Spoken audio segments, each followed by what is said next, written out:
আজকের সর্বশেষ আন্তর্জাতিক সংবাদে আপনাদের সবাইকে স্বাগতম। শুরুতেই সংবাদ শিরোনাম। আইন পাশ করে আল জাজিরার সম্প্রচার বন্ধ করেছে ইসরায়েল। গাজায় হিরোশিমা নাগাসাকির মতো বোমা ফেলা উচিত। মানসিক ভারসাম্য হারিয়েছেন নেতানিয়াহু, বললেন ইরান। এবার বিস্তারিত। আইন পাশ করে আল জাজিরার সম্প্রচার বন্ধ করেছে ইসরায়েল। কাতার ভিত্তিক সংবাদ মাধ্যম আল জাজিরার সম্প্রচার বন্ধ করতে আইন পাশ করেছে ইসরায়েলের আইনসভা নেসেট। কয়েক দফা পর্যালোচনার পর সোমবার আইনটিকে সবুজ সংকেত দিয়েছেন ইহুদিবাদী দেশটির আইন প্রণেতারা। পাশ হওয়া এই আইনের আওতায় সংশ্লিষ্ট কর্তৃপক্ষের দায়িত্বে থাকা মন্ত্রী ইসরায়েলে আল জাজিরার সম্প্রচার বন্ধ করতে পারবেন। গত 12 ফেব্রুয়ারি প্রথম বিল আকারে এটি উপস্থাপিত হয়েছিল নেসেটে। 4-5 দফায় পর্যালোচনার পর সোমবার ইসরায়েলি আইন প্রণেতাদের ভোটে বিলটি আইনে পরিণত হলো। নতুন এই আইন অনুসারে ইসরায়েলের প্রতিরক্ষা মন্ত্রণালয় যদি কখনো রাষ্ট্রীয় নিরাপত্তা রক্ষার সাথে আল জাজিরাকে বন্ধ করে দিতে সুপারিশ করে, তাহলে তাৎক্ষণিকভাবে সংবাদ মাধ্যমটির সম্প্রচার ইসরায়েলে বন্ধ করা, আল জাজিরার ইসরায়েল শাখার কার্যালয় সিলগালা করা এবং সেখানকার সমস্ত মালপত্র বাজেয়াপ্ত করার এখতিয়ার পাবে রাষ্ট্রটির তথ্য মন্ত্রণালয়। শুধু তাই নয়, ইসরায়েলে বিদেশি চ্যানেলগুলো বন্ধ করতে পারবে কর্তৃপক্ষ।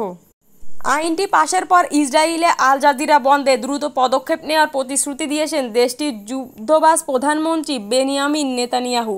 সোমবার এক্সে দেওয়া এক পোস্টে তিনি বলেন, আল জাজিরা ইসরায়েলের নিরাপত্তার ক্ষতি করছে। 7 অক্টোবরে গণহত্যায় স্বয়ংক্রিয়ভাবে অংশ নিয়েছে এবং ইসরায়েলি সৈন্যদের বিরুদ্ধে উস্কানি দিয়েছে। ফিলিস্তিনের পশ্চিম তীর ও গাজায় আল জাজিরার অফিস রয়েছে। 2022 সালের মে মাসে আল জাজিরার সাংবাদিক শিরিন আবু আকলেককে হত্যা করে ইসরায়েল। ওই সময় জেনিন শহরে ইসরায়েলের একটি সামরিক অভিযানের খবর কাভার দিচ্ছিলেন তিনি।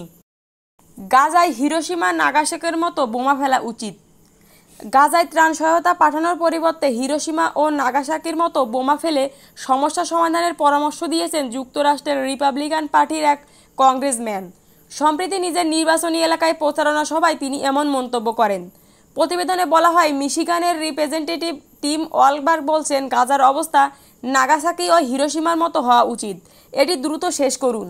দ্বিতীয় বিশ্বযুদ্ধের শেষ পর্যায়ে জাপানের নাগাসাকি ও হিরোশিমায় মার্কিন যুক্তরাষ্ট্র পারমাণবিক বোমা ফেলেছিল। তিনি সেই উদাহরণ টেনে একথা বলেন। টিম ওয়ালবার্গের এহেন মন্তব্যের তীব্র নিন্দা জানিয়েছে প্রগতিশীল রাজনৈতিক মহল। একজন সাবেক খ্রিস্টান যাজক হয়ে এমন মন্তব্য করতে পারেন কিনা এ নিয়ে অনেকে সন্দেহ পোষণ করেন। তারাও গাজায় গণহত্যা ও তার বক্তব্যের নিন্দা জানিয়েছেন। তার এ বক্তব্যের ভিডিও এক্সে বা টুইটারে ছড়িয়ে পড়েছে। সেখানে একজন কমেন্ট করেছেন, যিশু খ্রিস্ট এতটাই করতে পারতেন না। গাজায় ত্রাণ সহায়তা পাঠানোর বিরোধিতা করে ওয়ালবার্গ বলছেন, গাজায় ত্রাণ সহায়তার জন্য আমাদের আর একটা পয়সাও ব্যয় করা উচিত নয়। এই পয়সা উল্টো ইসরায়েলের জন্য ব্যয় করা উচিত, কেননা পৃথিবীর যে কোনো স্থানে যে কোনো ইস্যুতে ইসরায়েল যুক্তরাষ্ট্রের সবচেয়ে বড় মিত্র। তবে রোববার এক বিবৃতিতে ওয়ালবার্গ বলেছেন, মিডিয়া তার মন্তব্যকে ভুলভাবে উপস্থাপন করেছে। ইসরায়েলকে যত দ্রুত সম্ভব জয়ী করা উচিত এ বিশ্বাসে তিনি অনড় বলে জানান। ওয়ালবার্গের বক্তব্য ছড়িয়ে পড়লে council on American Islamic relation একটি বিবৃতিতে কংগ্রেসম্যানের বক্তব্যকে গণহত্যার স্পষ্ট আহ্বান আখ্যা দিয়ে নিন্দা জানিয়েছে। কায়রের নির্বাহী পরিচালক দাউদ ওয়ালিদকে এক বিবৃতিতে বলেছেন, সমস্ত আমেরিকানদের উচিত ওয়ালবার্গের বক্তব্যের নিন্দা করা, যারা মানুষের জীবন এবং রাজনৈতিক আইনকে মূল্য দেয়। ওয়ালবার্গ পারমাণবিক অস্ত্র ব্যবহারের পক্ষে কথা বলা অস্বীকার করে বলেন, যত দ্রুত ইসরায়েল ও ইউক্রেন যথাক্রমে হামাস ও রাশিয়াকে পরাজিত করবে, তত বেশি নিরপরাধ মানুষের প্রাণ বাঁচবে। হামাস নিয়ন্ত্রিত গাজার স্বাস্থ্য মন্ত্রণালয় জানিয়েছে, ইসরায়েল ও ফিলিস্তিনি যোদ্ধাদের মধ্যে চলা এই যুদ্ধে অঞ্চলে কমপক্ষে 32,705 জন নিহত হয়েছে।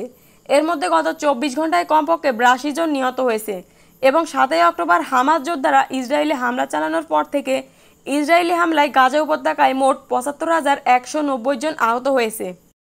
মানসিক ভারসাম্য হারিয়েছেন নেতানিয়াহু, বললেন ইরান। সিরিয়ায় অবস্থিত ইরানের কনসুলেট ভবনের এক শ্রেণী ভবনে ভয়াবহ হামলা চালিয়েছে ইসরায়েল।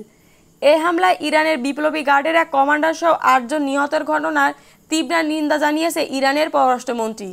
তিনি বলেন, গাজায় হামাসের বিরুদ্ধে তার সামরিক অভিযান বারবার ব্যর্থ হওয়ার ফলে তার মানসিক অবস্থা আরও খারাপ হয়েছে। সোমবার ইসরায়েলের প্রধানমন্ত্রী নেতানিয়াহুর সমালোচনা করে ইরানের পররাষ্ট্রমন্ত্রী হোসেন আমির আবদুল্লাহিয়ান এসব কথা বলেন। এই ঘটনার পর ইরানের পররাষ্ট্রমন্ত্রী মন্তব্য করেছেন, বেঞ্জামিন মানসিক ভারসাম্য হারিয়েছেন। দামেস্ক হামলার পর হোসেন আমির আবদুল্লাহিয়ান বলেন, দামেস্কে ইরানি কনসুলেটে ইসরায়েলের কর্মকাণ্ড গাজা ইসরায়েলি সরকারের ধারাবাহিক ব্যর্থতা এবং ইহুদিবাদীদের উচ্চাভিলাষী লক্ষ্য অর্জনে ব্যর্থতার ফল। তিনি আন্তর্জাতিক সম্প্রদায়ের কাছ থেকে গুরুতর প্রশ্নের জবাবের আদান প্রদানও জানিয়েছেন। এদিকে ইরানের পররাষ্ট্র মন্ত্রণালয়ের মুখপাত্র নাসের কানানি বলছেন, ইসরায়েল বিরুদ্ধে কী ধরনের প্রতিক্রিয়া ও শাস্তি কার্যকর করা হবে সে বিষয়ে ইরান সিদ্ধান্ত নেবে। এদিকে সিরিয়ার প্রতিরক্ষা মন্ত্রণালয় বলছে, ইসরায়েলি হামলায় ইরানের কনসুলেটের ভবন পুরোপুরি ধ্বংস হয়ে গেছে এবং ভবনের ভেতরে যারা ছিলেন তাদের সবাই আহত ও নিহত হয়েছেন। তবে ইসরায়েলি হামলায় সিরিয়ায় নিযুক্ত ইরানি রাষ্ট্রদূত হোসেন আকবরী এবং তার পরিবারের কোনো সদস্য ক্ষতিগ্রস্ত হননি। কনসুলেটের যে ভবনটিতে হামলা চালানো হয়েছে সেখানে তারা উপস্থিত ছিলেন না।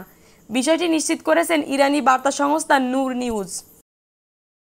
আপনি কোন জেলা থেকে আমাদের ব্রেকিং নিউজ দেখছেন কমেন্টে জানাবেন এবং সবার আগে সর্বশেষ আন্তর্জাতিক সংবাদ পেতে আমাদের চ্যানেলটি সাবস্ক্রাইব করে আমাদের সাথেই থাকুন।